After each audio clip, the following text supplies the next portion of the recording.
mana asalku? Dari mana asal kita ini? Dari mana asalmu perempuan? Dari mana asalmu laki-laki? Pertanyaan kedua, walimada? Walimada? Dan untuk apa hidup di dunia? Pertanyaan ketiga, wa ila ainal masir? Dan kemana setelah mati? Banyak orang bertanya di hatinya. Orang komunis bertanya, orang gereja bertanya, ya, orang yang mengaku beriman pun bertanya. Kalau jawaban orang komunis, min aina jitna, dari mana asal kita? Asalku dari tanah. Tidak ada Tuhan, tidak ada pencipta. Kalaupun ada Tuhan, tidak boleh diikuti. Walaupun ada agama, dilarang, karena agama itu candu, merusak ideologi komunis. Walaupun sebenarnya mereka menuhankan juga. Buktinya bikin patung Leonid Brezhnev, Khrushchev. Di Korea Utara itu disembah gambar Kim Il Sung, Chun Do, Chun itu lah. Berarti apa? Mereka menafikan Tuhan, tapi mereka menuhankan. Karena ada perasaan menuhankan itu. Itu diberikan Allah. Untuk apa hidup di dunia? Agama tidak boleh ikut campur, Allah Tuhan tidak boleh ikut campur. Mereka berpikir sendiri di dunia untuk berevolusi, berdialektika, sama rata, sama rasa. Suamimu, anakmu, anak negara, istrimu, istriku bisa dipakai siapa saja. Ya, itu komunis seperti itu. Kemana setelah mati? Kembali ke tanah. Selesai, tidak ada hisab.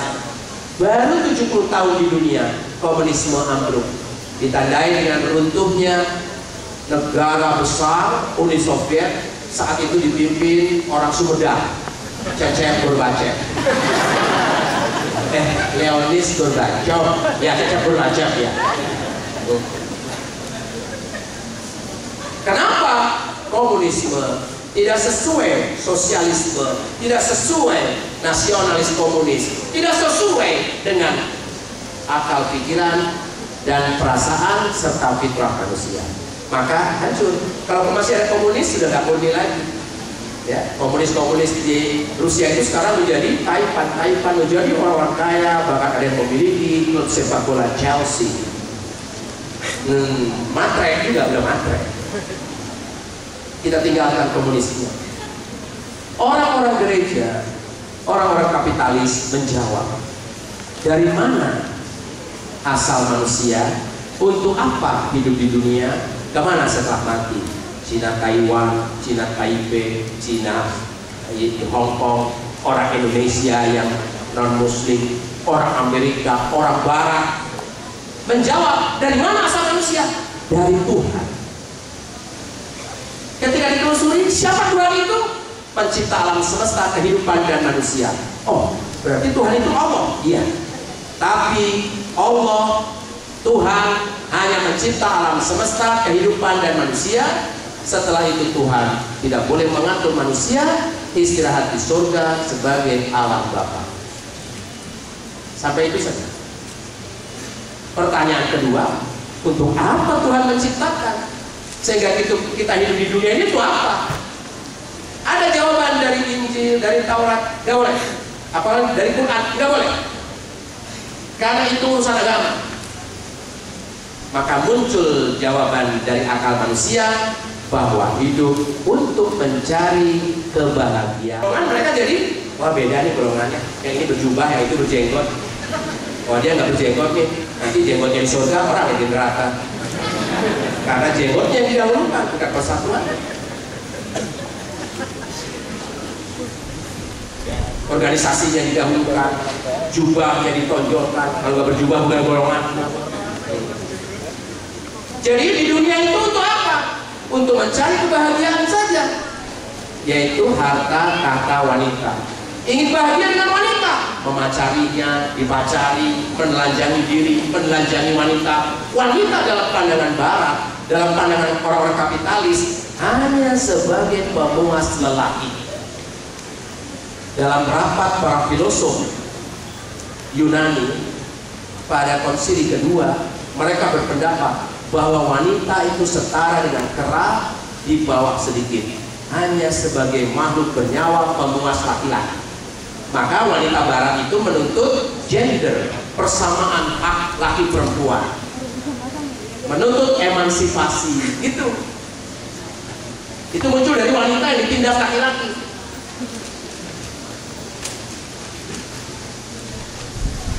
Dan wanita itu senang lagi menelanjangi diri, memamerkan diri. Konyolnya tuh begitu. Mudah dieksploitasi, diintimidasi, suruh kerja jauh-jauh dibayar murah, mau perempuan. Maksudnya emansipasi, akhirnya merendahkan dirinya sendiri dan direndahkan. Maka walaupun perempuan dipimpin perempuan, tetap saja semakin rendah. Ini faktanya kan? Karena kapitalisme menganggap wanita itu memang rendah. Kapitalisme. Kemana setelah mati orang seperti ini? Yang suka berzina, mengumbar aurat, suka korupsi, makan riba. Kemana? Langsung masuk surga asal percaya kepada Yesus Kristus. Bukti kepercayaannya itu dengan mendaftar sebagai anggota gereja. Itu. Nah ini banyak ditinggalkan ini. Saya ke Australia, sholat di 5 masjid, semua masjid itu bekas gereja. Saya ke Eropa, ada yang menjadi perpustakaan, ada yang menjadi restoran gereja-gereja. Maraknya gereja di Indonesia.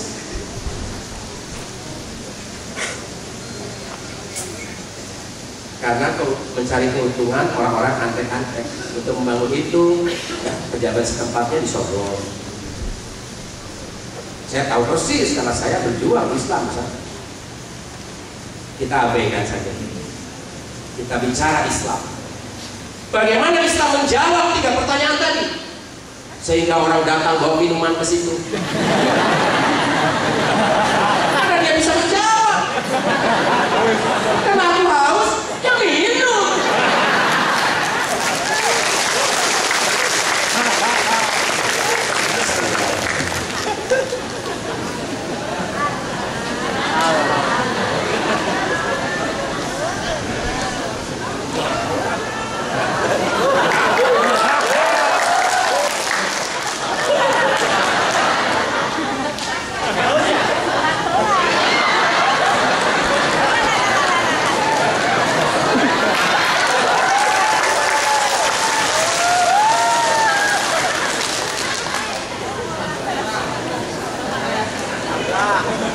Lanjutkan.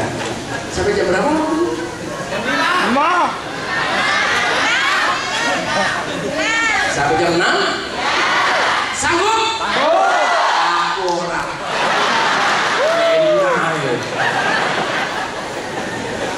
Oke.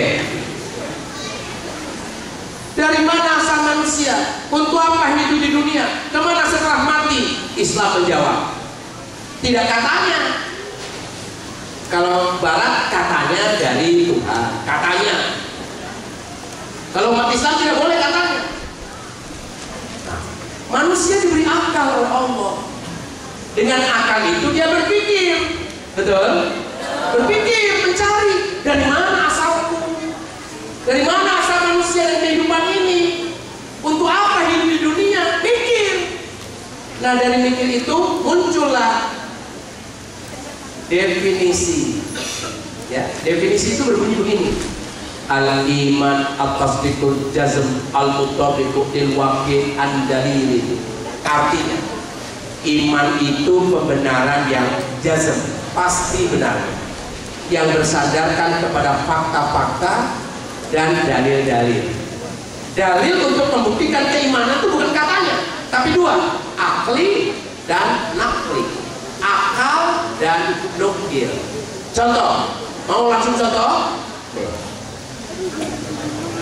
Ini ada botol. Perhatikan, botol ini adalah fakta. Ya, ada sebuah botol berupa fakta. Fakta. Kaitkan dengan definisi tadi. Al-iman al-tasdiqul jazm al-mutabiqu bil waqi' an-dalil. Kita mau mencari apakah botol ini ada yang menciptakan atau jadi sendiri. Kita akan cari, ya. Pakai dalil apa? Akal. Menurut akalmu, Botol ini jadi sendiri atau ada yang bikin? Akalmu menjawab seperti itu. Lagi, siapa? Manusia. Laki perempuan? Gak tahu, ragu-ragu. Nah, itulah akal. Akal bukan segala-galanya. Akal itu lemah. Tapi dengan akal kita bisa membuktikan keberadaan pencipta itu. Ada. Lagi. Menurut akalmu, aku lahir dari laki-laki atau perempuan? Siapa itu? Ibuku. Kamu punya ibu? Yakin nggak kamu kalau aku punya ibu? Yakin? Walaupun tidak melihat? Tak tanya lagi. Di mana hebatnya akal? Tak tanya lagi. Apakah ibumu masih hidup atau sudah meninggal? Nggak tahu. Itulah akal. Lemah. Dia nggak tahu. Maka perlu dalil. Dalil nakli. Kabar yang mengatakan ibuku sudah meninggal. Dari mana kabar itu? Ya dari anaknya. Aku bilang sudah meninggal tahun 2004. Oh, maka aku bilang innalillahi wa inna ilaihi raji'un. Allahumma fir laha wa afi wa fu'an bapakku.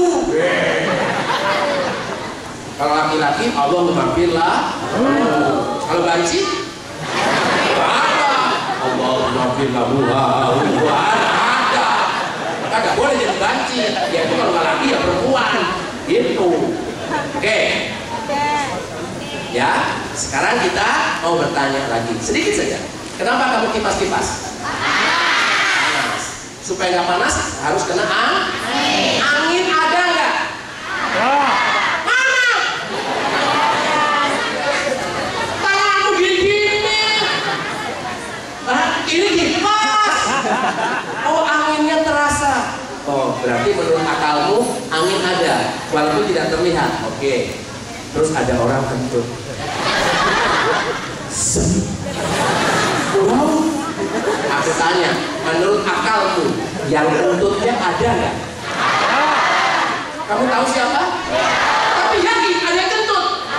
Ya iyalah, baunya ada. Itulah hebatnya kentut.